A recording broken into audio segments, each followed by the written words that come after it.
Je anilo premadano karma kacho.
Krishna Krishna Hare Hare, Hare Rama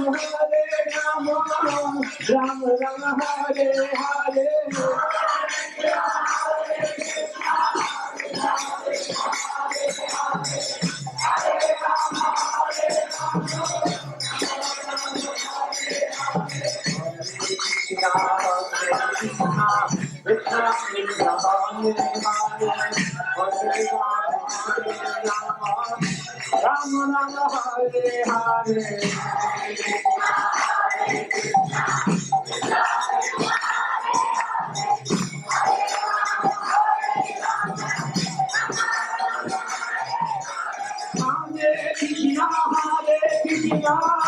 Krishna Krishna Hare Hare, Hare Rama Rama Rama Hare Hare.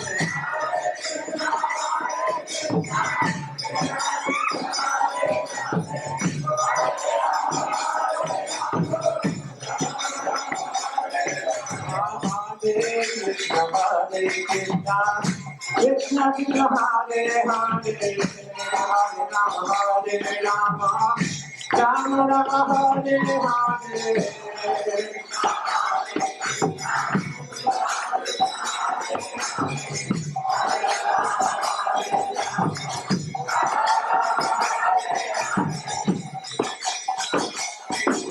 Hare. Krishna Krishna Hare Hare, Hare Rama Rama Rama Hare Hare.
Hare Rama, Hare Rama, Rama Rama, Hare Hare.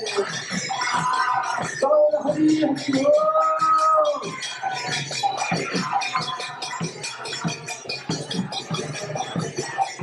Hare Krishna, Hare Krishna, Krishna Krishna, Hare Hare, Hare Rama, Rama Rama, Hare Hare. So Hari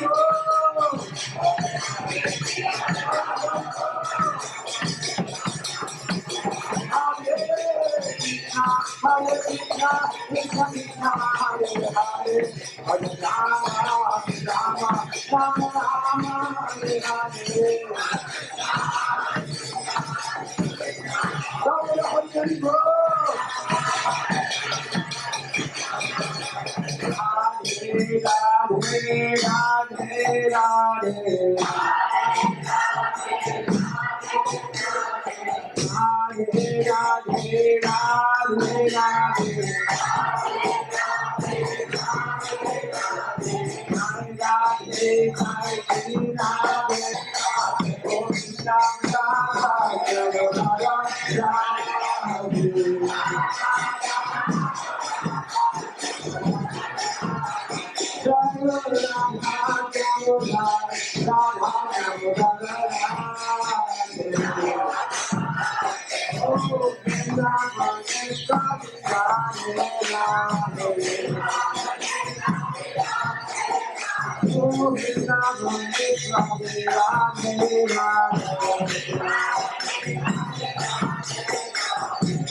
Mr.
Vyasa Puja Goswami Maharaj.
Well,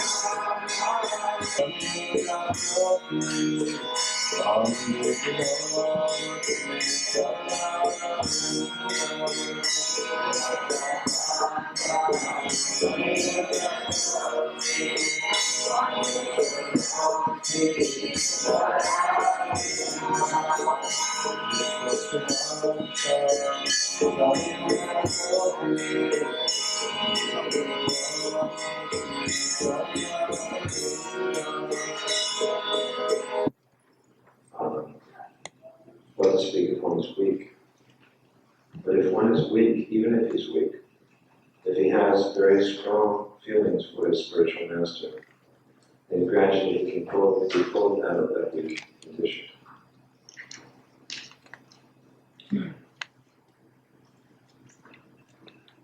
Our spiritual movement is going forward because of dedication to Guru. This report from Kashidesh was written while traveling in China. And why am I traveling there? Except that I want to offer some tangible service to Srila Prabhupada, my eternal spiritual master. And when I review everything that I do, it is as a personal offering of dedication to the spiritual master.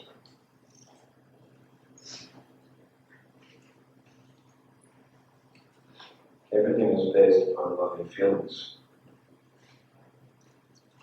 But love is not simply a sentiment, and that is where the rules and regulations come in. Because they give strength in the beginning to our love. Otherwise, the feelings which we have gradually become simply sentiment. Real love means where there are feelings which are strengthened by knowledge and detachment. These strengthen bhakti. Love means bhakti. And they become strengthened by knowledge and detachment. Without knowledge and detachment, real bhakti doesn't develop. But real bhakti goes beyond these things as well. Because we see that in actual pure love for Krishna, then all things are put aside. And one simply surrenders wholly and totally unto the will of the Lord. I was very moved by Venkateshwara Shivaji's presence here. It reminded me of 2 points. How much he and other godbrothers like him who are advanced, very advanced devotees love Srila Prabhupada, and how much love they have for the godbrothers also. One time it was explained what a Shiksha Guru is. The basis of Shiksha is to teach unflinching faith to the instructions of the spiritual master. Because with that shiksha or instruction, everything else is possible. So, unless someone has great faith and devotion on someone else, how can they teach a disciple what the essence of spiritual life is? I see how amongst with a person like Sri Maharaj, that I'm able to exchange whatever realizations I have in spiritual life with him. So whatever there is of me at this point, he knows very infinitely well. And therefore, a person like him can be so much helpful to all of my disciples. And there are others also. I'm very fortunate that I have very close godbrothers who I have opened my heart to, and some of them have opened their heart to me. So I think that this ceremony today is special because he has come here and helped everybody to worship the spiritual master. And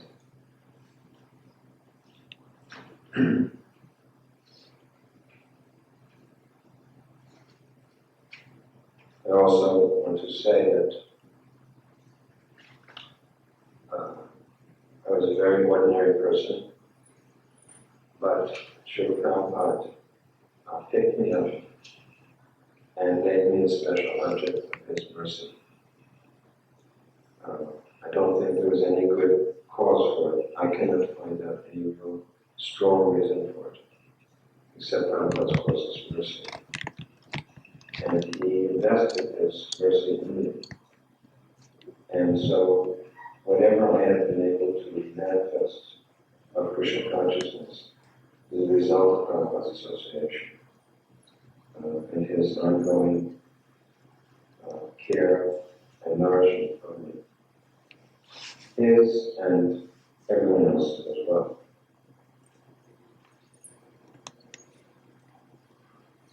I wish that everyone would bear in mind more relationship with the spiritual master.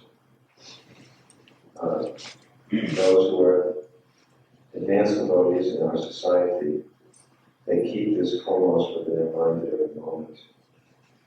During Prabhupada's time, they were able to practice serving Prabhupada's orders. I know I was very fortunate. I got so many orders, constantly ordered. I don't think there was ever a time, practically, except for practically from the beginning, I was directly under Prabhupada's supervision. And I constantly felt myself accountable to him all the time. I had to write him regularly. I knew that he knew everything I was doing. And so my life was formed in that way. My spiritual life became formed in that principle. Carrying out Prabhupada's instructions. And it became a habit, and it became deeply impressed until there was nothing else left in me except this. It is like that now. So I think that devotees at the present time in our society are very fortunate because they have their spiritual masters present with them. And unfortunately, I think they don't always understand. Even in Prabhupada's time, maybe not everyone understood how fortunate they are. That if they wish to be placed in that position, they can directly be under the order of the Guru. They can have direct relationship with the spiritual master where he begins to make demands on behalf of Krishna. Where didn't record anything? No?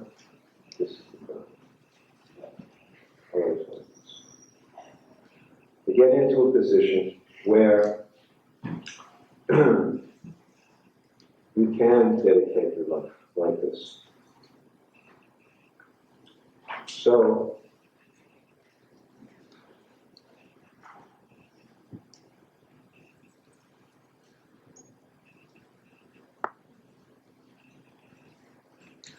in order not to satisfy your own stuff, just so you get done. I'm recording them.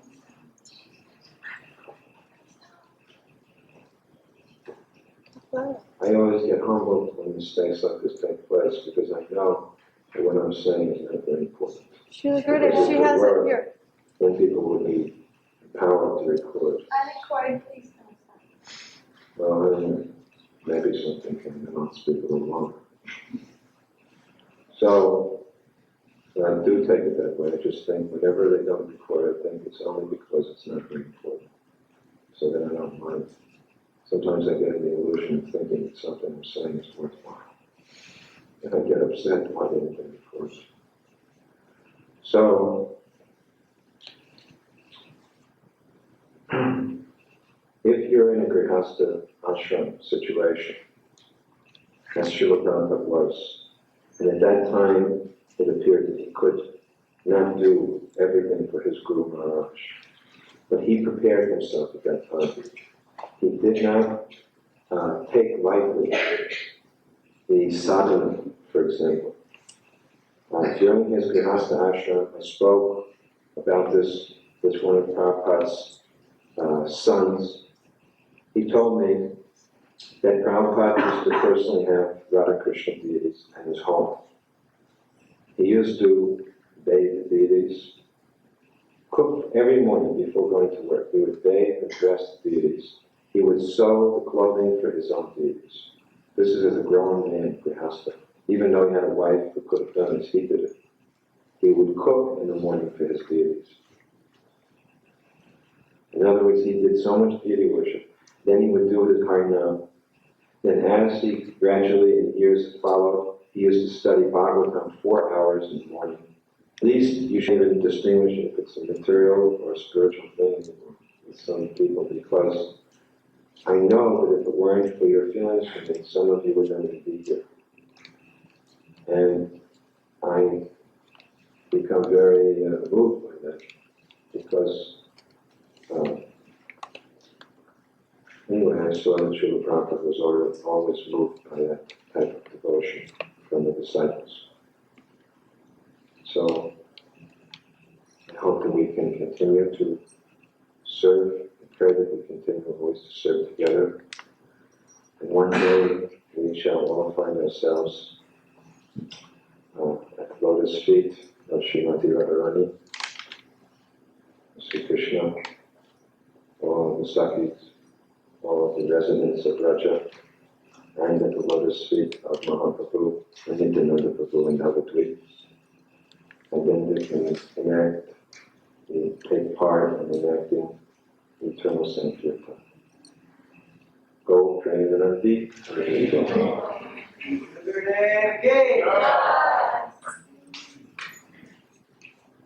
Here is the best place very much for people to stand to read their offerings.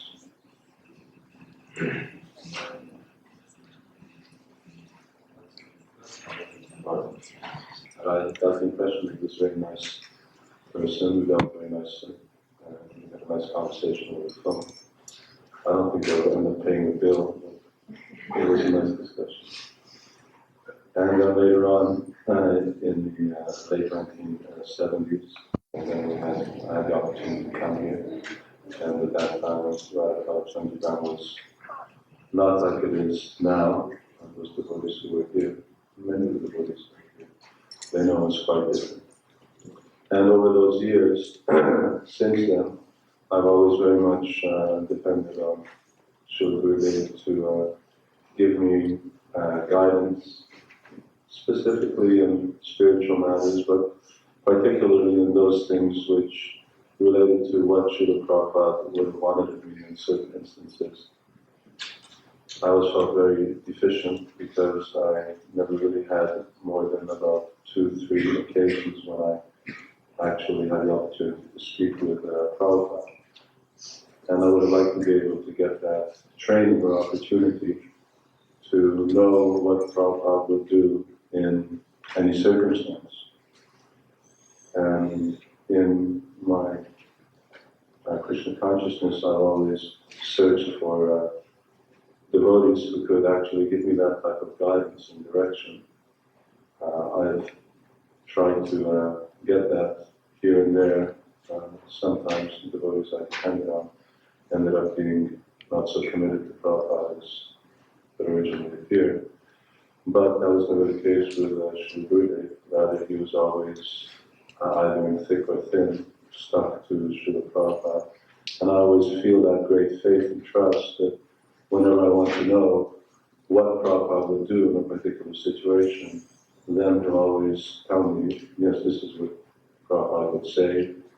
And I have faith not just because of his extraordinary Krishna conscious intellect, which is very much appreciated throughout our society, but because of his many years of association with Srila Prabhupada, from the early days in Los Angeles up until the final days in Vrindavan.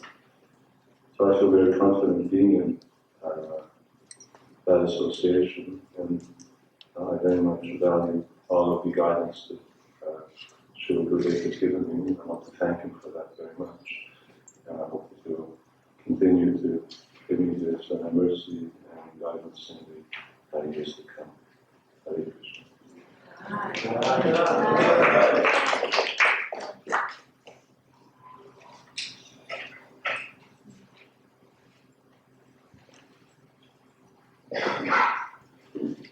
a special guest here, Elizabeth Esperson. She's the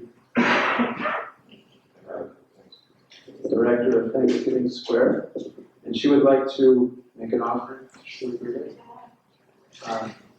Could you please make in for she's got a cast.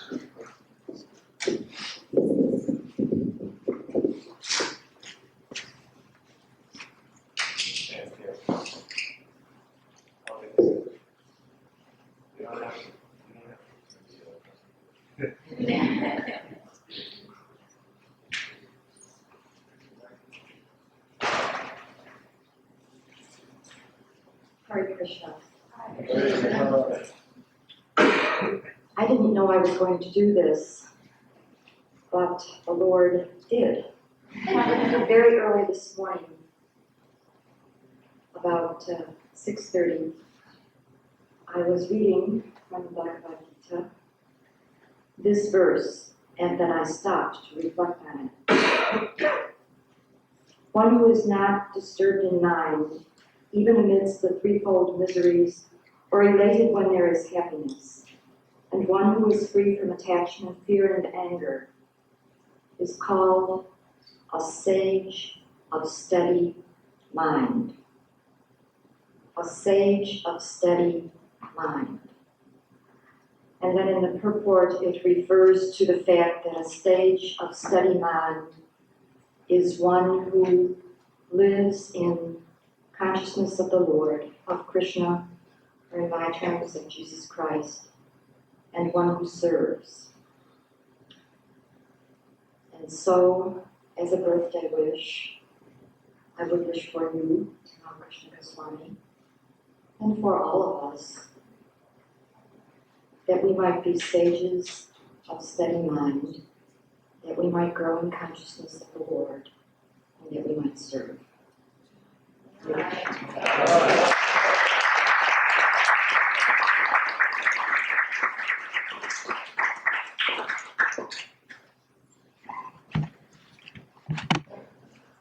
wanted to say that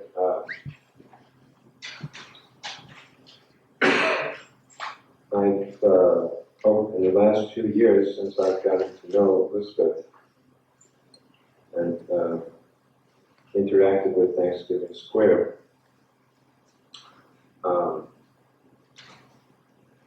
something happened to me which I think was significant. That very often, Srila Prabhupada would make a statement, very heavy statement, an absolute statement. We are good and everybody else is bad. Of course, he wouldn't make that statement in public, but he would make it quite often in private. At the same time, Prabhupada was very broad-minded, and I recall when he spoke at a gathering in Australia. It was, what was it, a Franciscan friars community. He glorified Jesus, Lord Jesus, said that Jesus Christ is our Guru. Prabhupada also said that Jesus Christ is Sakhavish Avatar, which means that he is directly the empowered representative of God, the Supreme Father. So I think that what I appreciate so much is that Elizabeth has helped me, because she's really the person who, I think, amongst Christians who I've allowed to get close to me, or I've come close to them, enough to understand something about them. And I've actually appreciated, I've learned to understand how it can reconcile the point where Prabhupada said, we're good, everybody else is bad. And yet he was very broad-minded. And that what he meant by this is that anyone who is genuinely Krishna conscious or God conscious is good. So what I've found by her association is I've actually learned to genuinely appreciate that someone can be God conscious while on a very, on a different path, a different tradition in any case, following a very different tradition. And yet I've been able to appreciate this, and I've actually appreciated it sincerely, rather than just doing it as a formality. Well, it's good to connect with persons of other traditions. We should do that. It'll make the world better. Actually, I do appreciate her Krishna consciousness.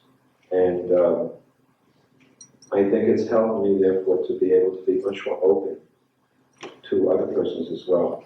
And therefore, I'm a very, very strong advocate of Thanksgiving Square. The other day, the religious editor of the Dallas Morning News came to visit at lunch. I think he came shortly thereafter. He had a visit review.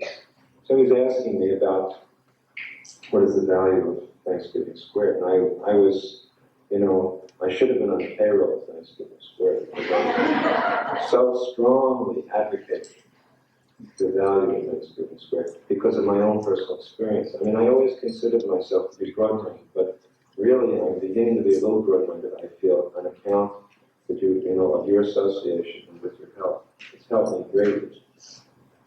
So, anyway, I know there are God brothers in our society like Satsuri Maharaj who can do this very easily, but I'm simply, I haven't been able to, but somehow by, your association taught me this.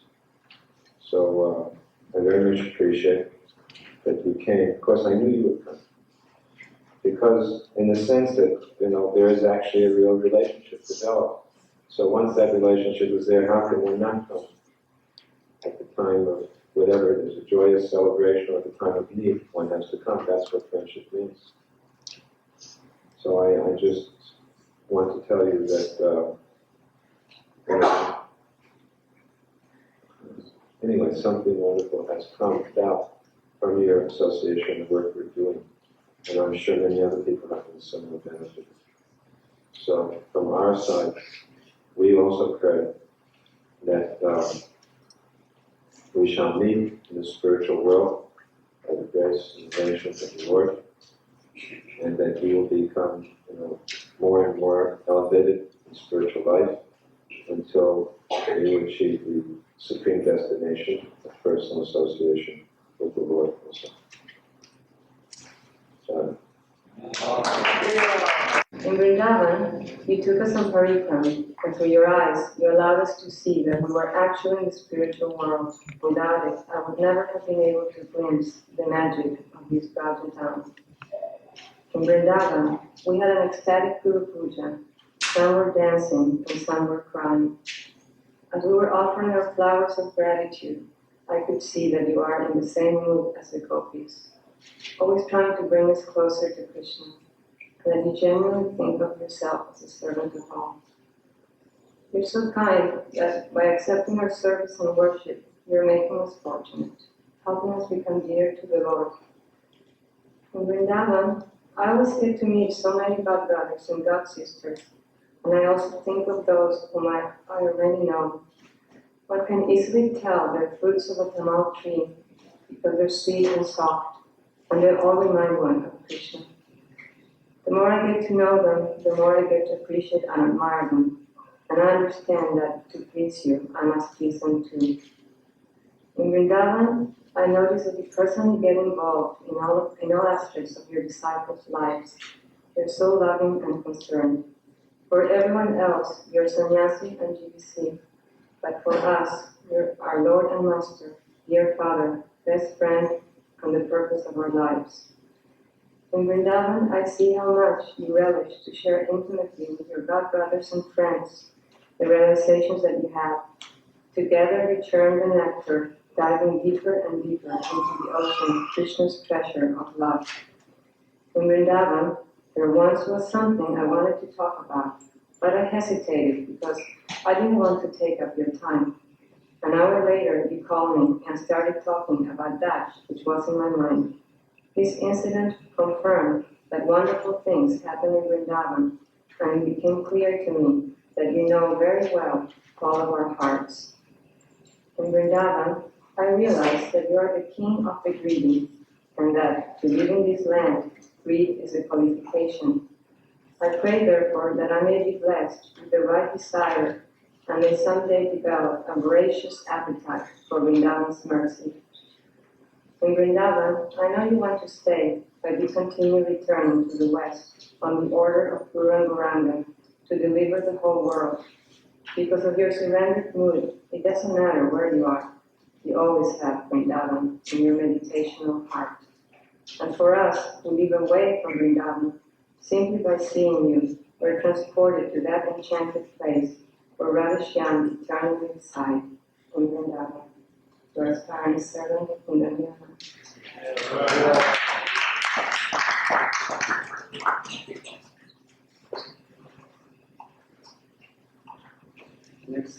Next is Mother Vrindavan Bihar. Om Vishnupadaya Krishna Prishtaya Bhutale Srimate Bhakti Siddhanta Saraswati Iti Namine Shri Varshabhanavi Devi Vedaya Prabhate Krishna Sambandha Vignana Ayine Prabhave Namaha Madhuryojjala Nimanya Shri Rupanga Bhaktida Shri Gaura Karuna Shakti Vigrahaya Namostate Namaste Gauravani Shri Murtaye Dinatarine Rupanuga